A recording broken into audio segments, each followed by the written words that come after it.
बहुत पुरानी बात है। एक राजा की दो रानियां थीं, बड़ी रानी और छोटी रानी। घर में बड़ी रानी की ही मर्जी चलती थी और छोटी रानी को अवहेलित, अत्यंत अपमानित करके रखा गया था।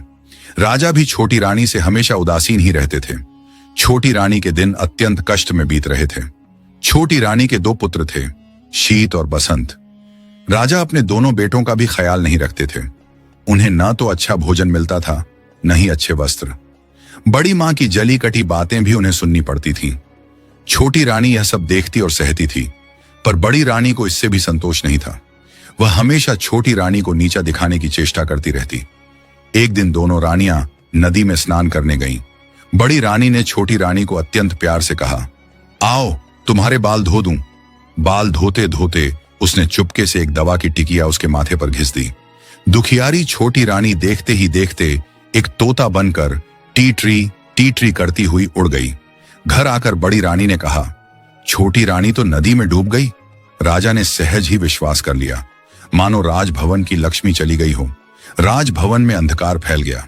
छोटी रानी के दोनों पुत्र शीत और बसंत के दुख की कोई सीमा न रही। उधर तोता बनी छोटी रानी उड़ते उड़ते एक राजा के राजभवन में जा बैठी। राजा ने कहा, सोने का तोता। राजा की बसंत लता नामक एक सुंदर बेटी थी। वह बोली, पिताजी, मैं इस सोने के तोते को लूंगी। राजा के आदेश से उस तोते को पकड़ लिया गया और एक पिंजरे में बंद कर दिया गया। दिन बीतने लगे। उधर बड़ी रानी के 3 पुत्र हुए, लेकिन यह क्या, सभी पुत्र अत्यंत दुबले पतले, हड्डियों का ढांचा मात्र थे। ऐसा लगता था मानो फूंक देने से ही वे उड़ जाएंगे। बड़ी रानी का तो रो रो कर बुरा हाल था। वह बड़े जतन के साथ अपने पुत्रों का पालन करती, खूब पुआ पकवान खिलाती, लेकिन वे मोटे नहीं हो पा रहे थे, संटी की तरह ही दुबले पतले थे। दूसरी ओर बड़ी रानी शीत और बसंत को ठीक से खाना भी नहीं देती थी, फिर भी वे मोटे ताजे थे। यह देखकर वह और भी क्रोधित हो जाती। एक दिन जब शीत और बसंत पाठशाला से पढ़कर लौटे तो देखा कि उनकी बड़ी मां रणचंडी बनी हुई है। उसने उन्हें देखते ही गालियों की बौछारें शुरू कर दी। गला फाड़ फाड़ कर रोने लगी, उन्हें मारने लगी और सामानों को फेंकना शुरू कर दिया। जब राजा को इस बात की सूचना मिली तो वे दौड़े दौड़े आए और उससे पूछा, तुम्हें क्या हो गया है रानी? रानी गुस्से से थर-थर कांपती हुई बोली, मेरी सौत के ये दोनों पुत्र जब देखो मुझे उल्टा सीधा कहते हैं, गालियां देते हैं। जब तक इनके खून से मैं स्नान न कर लूं, मेरा कलेजा ठंडा नहीं होगा। राजा ने कहा, ऐसा ही होगा। फिर उन्होंने झल्लाद को बुलवाया और आदेश दिया, इन दोनों भाइयों को मारकर इनका खून लाकर बड़ी रानी को दे दो। शीत और बसंत का तो रो रो कर बुरा हाल था, पर झल्लाद को राजा के आदेश का पालन करना था। सो उनके हाथ पैर रस्सियों से बांधकर बलि देने के लिए वह ले जाने लगा। शीत और बसंत के चित्कार को सुनने वाला वहां कोई नहीं था। झल्लाद उन्हें एक जंगल में ले गया। वहां उसने उनके वस्त्र उतरवा लिए और पेड़ की छाल उन्हें पहना दी। शीत बोला, भाई, हमारे भाग्य में यही लिखा था। झल्लाद ने उनके हाथ पैर खोल दिए और डबडबाई आंखों से कहा, राजा की आज्ञा है राजपुत्र, मैं क्या करता, मुझे मानना ही था, पर तुम लोगों को मैंने अपनी गोद में खिलाया है, तुम्हारा खून मैं कैसे कर सकता हूं? मेरे कपाल में जो लिखा है होगा। तुम वक्कल के ऊपर चादर ओढ़ लो और इस जंगल से निकल जाओ। कोई तुम्हें राजपुत्र के रूप में पहचान नहीं पाएगा। यह कहकर उसने उन्हें जंगल से बाहर निकलने का मार्ग बता दिया और खुद राजभवन की ओर लौटने लगा। रास्ते में उसने एक कुत्ते और सियार को मारा और उनका खून बड़ी रानी को दे दिया। खून पाकर बड़ी रानी बहुत खुश हुई। उसने उस खून से स्नान किया और खिलखिलाती हुई अपने पुत्रों को अत्यंत स्वादिष्ट भोजन कराया और खुद भी खाया। शीत और बसंत दोनों जंगल के रास्ते से आगे बढ़े। वे चलते रहे, पर जंगल का कोई अंत नहीं दिख रहा था। थक कर वे एक पेड़ के नीचे बैठ गए। बसंत ने कहा, भाई, बहुत प्यास लगी है, पानी कहाँ मिलेगा? शीत बोला, हम लोग इतनी दूर तक चलकर आए हैं, पर पानी तो कहीं नहीं दिखा, परंतु प्यास के कारण मेरी बहुत बुरी हालत हो गई है। बसंत बोला, ठीक है, तुम यही प्रतीक्षा करो, मैं देखता हूं कि आसपास कहीं पानी है या नहीं। शीत ने कहा, ठीक है। पानी की तलाश में बसंत चला। एक जगह उसे एक तालाब दिखाई दिया। समस्या यह थी कि पानी लेकर जाए कैसे। उसे अपनी चादर का ख्याल आया।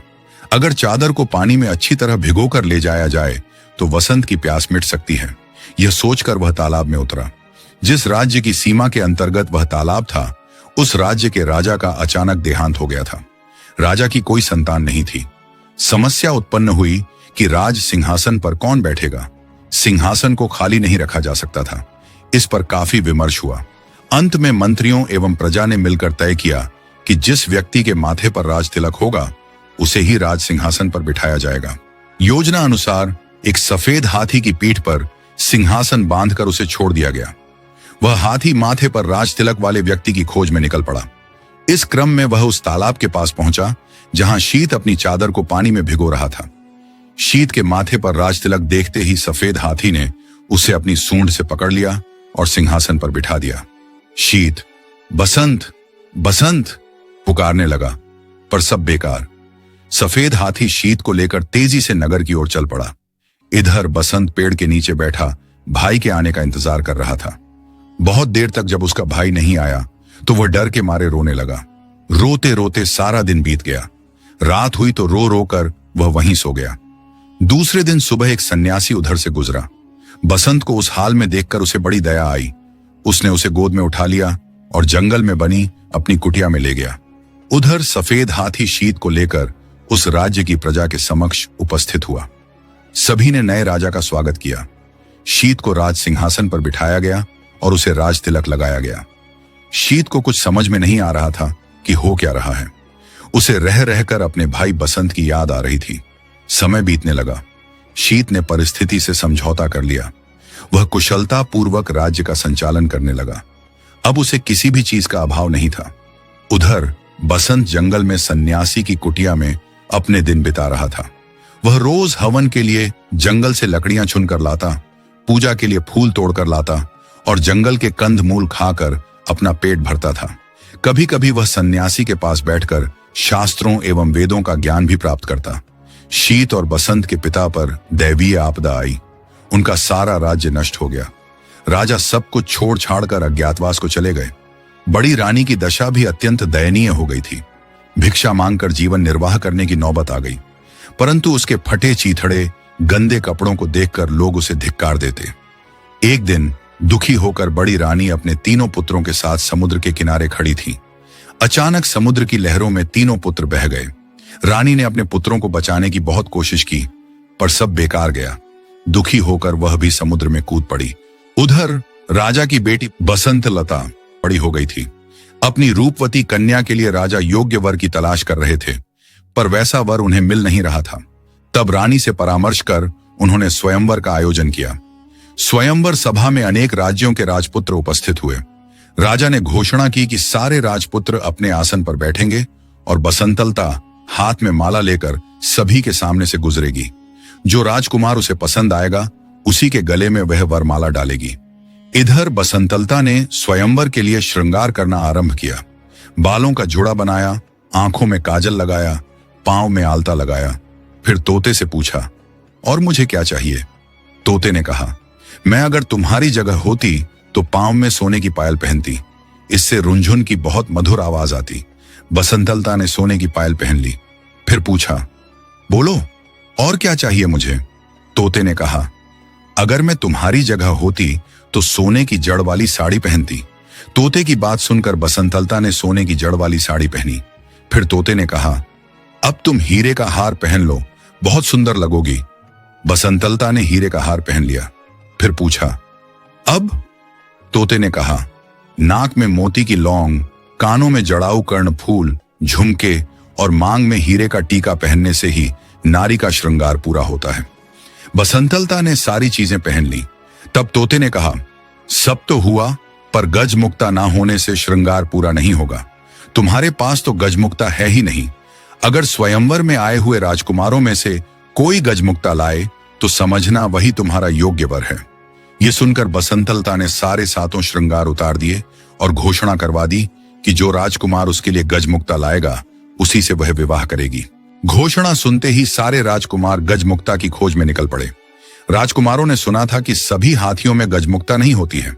समुद्र के किनारे पाए जाने वाले किसी किसी हाथी में ही गजमुक्ता होती है। अतः सारे राजकुमार समुद्र की ओर चल पड़े। समुद्र के किनारे पहुंचने से पहले ही हाथियों के एक झुंड ने उन पर धावा बोल दिया, जिससे अनेक राजपुत्रों के हाथ पैर टूट गए और अनेक घायल हो गए। इस तरह सब हताश निराश होकर वापस लौट गए। कुछ ही दिनों बाद यह समाचार शीत राजा के कानों तक पहुंचा। उसे राजपुत्रों की दुर्दशा पर दया आई और बसंतलता के आचरण पर अत्यंत क्रोध उत्पन्न हुआ। उसने निश्चय किया कि वह बसंत लता के अहंकार को चूर चूर कर देगा। उसने बसंत लता के पिता के राज्य पर आक्रमण कर दिया। बसंतलता के पिता की पराजय हुई और राजा शीत ने बसंतलता को भी बंदी बना लिया। उधर बसंत सन्यासी की कुटिया में दिन बिता रहा था। सारा दिन इधर उधर घूमता रहता। उसकी कुटिया के पास एक विशाल बरगद का पेड़ था जिसमें एक गुल और एक बुलबुल रहती थी। एक दिन दुखी होकर बसंत उसी पेड़ के नीचे बैठा था। तभी उसने गुल और बुलबुल को बातचीत करते हुए सुना। गुल ने स्वयंवर की सारी घटनाएं बुलबुल को सुनाई, फिर बोला, कौन जानता है इसका क्या परिणाम होगा। बुलबुल ने कहा, क्षीर सागर के किनारे एक दूध पहाड़ है। दूध पहाड़ से क्षीर सागर में दूध गिरता है। उस क्षीर सागर में एक स्वर्ण कमल खिला हुआ है। उस स्वर्ण कमल में एक हाथी रहता है। उसी के सिर में गजमुक्ता है। गुल ने पूछा, लेकिन वहां पहुंचेगा कौन? बुलबुल ने कहा, कोई साहसी राजपुत्र ही वहां पहुंच पाएगा। सारी बातें सुनने के बाद बसंत ने उनसे पूछा, मैं गजमुक्ता लेने जाऊंगा। इस कार्य में तुम दोनों मेरी कुछ सहायता करोगे? जरूर, परंतु तुम पहले सन्यासी के पास जाकर उसका त्रिशूल लेकर आओ। फिर सेमल के पेड़ के पास जाकर राजपुत्र के वस्त्र मांगो। सारी चीजों की प्राप्ति तुम्हें हो जाएगी। गुल और बुलबुल ने उससे कहा। बसंत ने सन्यासी से त्रिशूल लिया, सेमल के पेड़ से राजवस्त्र प्राप्त किए और उन्हें पहनकर समुद्र की ओर चल पड़ा। क्षीर सागर पहुंचकर उसने देखा कि स्वर्ण कमल के बीच दूध की तरह सफेद एक हाथी के सिर पर गजमुक्ता है। गजमुक्ता की रोशनी से चारों ओर उजाला फैला हुआ था। बसंत उस सफेद हाथी की पीठ पर कूदा। जैसे ही उसने सफेद हाथी के सिर पर त्रिशूल को रखा, वैसे ही सागर, स्वर्ण कमल और सफेद हाथी सब गायब हो गए। वहां केवल एक कमल का फूल खिला हुआ था और उसके अंदर गजमुक्ता की माला थी। मनुष्य की आवाज में कमल के फूल ने पूछा, निश्चय ही तुम राजपुत्र हो। कौन सा राज्य है तुम्हारा? बसंत ने कहा, मैं राजपुत्र नहीं हूं, एक सन्यासी के साथ जंगल में रहता हूं। ठीक है, तुम गजमुक्ता को अपने सिर पर और मुझे अपने हृदय में रखो। तुम्हारा ही विवाह होगा और तुम्हारा जीवन सुख से बीतेगा। बसंत क्षीर सागर के बालू पर चढ़ता हुआ वापस लौटने लगा। तभी उसे कुछ आवाजें सुनाई पड़ी। हम लोगों को भी साथ ले चलो भाई। वह भौंचका चकित होकर चारों ओर देखने लगा। उसे आसपास कोई भी नहीं दिखा। वह आगे बढ़ा तो फिर वैसे ही आवाजें आईं। उसने गौर से बालू को देखा तो उसे लगा कि उसके पैर के पास बालू के अंदर से आवाजें आ रही हैं। उसने त्रिशूल से वहां की बालू हटाई तो देखा कि वहां 3 सोने की मछलियां थीं। वह उन्हें अपने साथ लेकर चल पड़ा। इधर शीत शिकार खेलने निकला था। एक दिन सारा दिन तक भटकने के बाद भी उसके हाथ एक भी शिकार न लगा। थक हार कर वह एक पेड़ के नीचे बैठ गया। अचानक उसे याद आया कि वह अपने भाई बसंत को इसी पेड़ के नीचे छोड़कर पानी लाने गया था और फिर एक हाथी उसे एक राज्य में ले गया था। फिर वह कभी इस जगह लौटकर नहीं आ सका था। बसंत का क्या हुआ? वह कहां गया होगा? क्या वह जीवित होगा? यह सोचकर वह रो पड़ा। अपने राजभवन में लौटने के बाद भी वह केवल बसंत के बारे में ही सोचता रहा। बसंत गजमुक्ता लेकर बसंतलता के राज्य में गया तो वहां उसे पता चला कि शीत राजा बसंतलता को बंदी बनाकर अपने राज्य में ले गया है। बसंत सीधा शीत राजा के राजभवन में पहुंचा। राजा के अंगरक्षकों को 3 सोने की मछलियां देकर उसने कहा, अपने राजा से कहो कि बसंतलता को छोड़ दें। लेकिन शीत राजा तो अपने भाई के शोक में डूबा अपने कमरे का दरवाजा बंद कर अंदर बैठा हुआ था। राजा की आज्ञा की प्रतीक्षा में बसंत 7 दिनों तक हाथ में त्रिशूल लिए, सिर पर गजमुक्ता रखे राजमहल के सामने बैठा रहा। 8वें दिन राजा शीत थोड़े सामान्य हुए तो दासियां सोने की मछलियों को काटने बैठी। लेकिन आश्चर्य, मछलियां बोल उठी, हमें ना काटो, हम राजा के भाई हैं। अंगरक्षकों ने जब शीत राजा को बसंत की बात बताई तो वे स्वयं राजभवन के बाहर आए। वहां अपने भाई बसंत को देखा तो दौड़कर उसे अपने गले लगा लिया। तभी वे दासियां उन बोलने वाली सोने की मछलियों को लेकर राजा के पास पहुंची। लेकिन यह क्या, शीत के हाथ लगाते ही तीनों मछलियां 3 मनुष्यों में बदल गईं। उन्हें देखते ही वे पहचान गए। वे बड़ी रानी के पुत्र थे, शीत और बसंत के सौतेले भाई। शीत और बसंत ने बड़ी रानी और राजा के दुर्भाग्य की सारी बातें उनसे सुनी। उनकी आंखों से आंसू बहने लगे। 5 भाई आनंदपूर्वक राजभवन में रहने लगे। शीत अपने भाई बसंत के विवाह की तैयारियां करने लगा। उसने बसंत लता के पिता के पास समाचार भेजा कि उन्हें मुक्त किया जा रहा है। पिंजरे के तोते ने बसंतलता को खुशखबरी दी, गजमुक्ता लेकर राजपुत्र आ गया है। बसंतलता बोली, जानती हूं। उसी समय एक दासी दौड़ती हुई आई और उसने प्रसन्नता पूर्वक कहा, गजमुक्ता लाने वाला राजपुत्र राजा शीत के ही भाई हैं। बसंतलता बहुत खुश हुई। उसने तय किया कि वह अपने प्रिय तोते को आज अपने हाथों से स्नान कराएगी। उसने कपिला गाय के दूध में कच्ची हल्दी को पीसकर दूध में मिलाया और उसे तोते को स्नान कराने लगी। इस क्रम में बसंतलता के हाथ से तोते की दवाई छूट गई।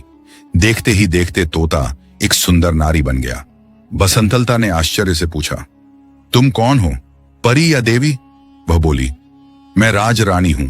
शीत और बसंत मेरे ही बेटे हैं। इसके बाद उसने अपने साथ घटी सारी बातें उसे बता दिया। अगले दिन बसंतलता के साथ बसंत का विवाह धूमधाम से संपन्न हुआ। विदा के समय बसंतलता ने अपने पिता से कहा, मैं पालकी में अकेली ही जाऊंगी। पिता बोले, यह क्या बात हुई? बसंतलता बोली, मैंने प्रण लिया है कि सुबह प्रार्थना के समय अकेली रहूंगी। पिता बोले, ठीक है, जैसा तुम चाहती हो वही होगा। सभी से विदा लेकर बसंतलता सुंदर पालकी में बैठ गई। उसने चुपके से छोटी रानी को अपनी पालकी में बैठा लिया। बसंत भी अपनी पालकी में बैठ गया। राजा शीत के महल के पास जब पालकी रुकी, तब उससे बसंतलता के अलावा एक अपूर्व सुंदरी नारी भी उतरी। सब उसे आश्चर्यचकित होकर देख रहे थे। उसने पालकी से उतरते ही पूछा, कहां है मेरे शीत बसंत? मेरे पास आओ। मां की पुकार सुनकर शीत बसंत दौड़कर आया और उससे लिपट गए। बड़ी रानी के तीनों पुत्र भी दौड़कर वहां पहुंच गए। इस सुखद समाचार को सुनकर थोड़े दिनों बाद राजा भी लौट आए। इस प्रकार छोटी रानी के दुखों का अंत हुआ और सभी के दिन सुखपूर्वक बीतने लगे।